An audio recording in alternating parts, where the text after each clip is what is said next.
Okay, so now we're going to do a problem where we check to see that these two matrices are inverses of each other. So in order to do that, so let's call this matrix A and this matrix A inverse. We're really checking to see if it's A inverse. It's kind of presumptuous for us to say that that's, A inverse. We may want to just call it B until it's clear that they're inverses. So in order to check and see if they're inverses of each other, we must do two things. So first, we have to multiply A times the other matrix, hopefully it's A inverse, and make sure that it's the identity. And then we're going to have to multiply the inverse matrix, supposedly, times A, and make sure that that equals the identity. So we have to check both, because matrix multiplication is not commutative, as we know, and it might happen that it equals the identity one way and it doesn't equal to the identity when we multiply it the other way. So if we multiply A times B, then we get -3, -4, 1, 1, times 1, 4, -1, -3. And so let's see, we're going to take this row and multiply it by this column to get the first row, first column, and therefore the A11 entry in the resulting matrix. So that's going to give me -3 plus 4, and that's equal to 1.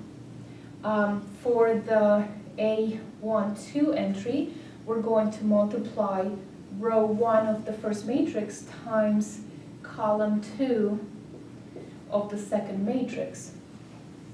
So that's going to give me -12 plus 12, which is what I was hoping for.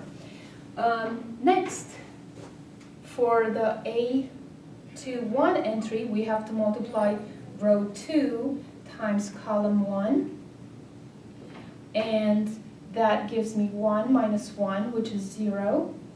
And for the A22 entry, 4 minus 3, and that's 1. So it's good news. One multiplication worked out, and we got that when we multiplied A times the hopeful inverse, we got the identity. But it's also necessary to check that the other multiplication yields the same result. So 1, 4, -1, -3, multiplied by -3, -4, 1, 1, that should also equal the identity. So we're going to take 1, 4 and hit it with -3, 1. So that means -3 plus 4 is 1. -4 plus 4 is 0. Like that. So 3 minus 3 is 0. And then 4 minus 3 is 1. So we got that both of them, both multiplications yield the identity, and you say, therefore, B is the inverse of A.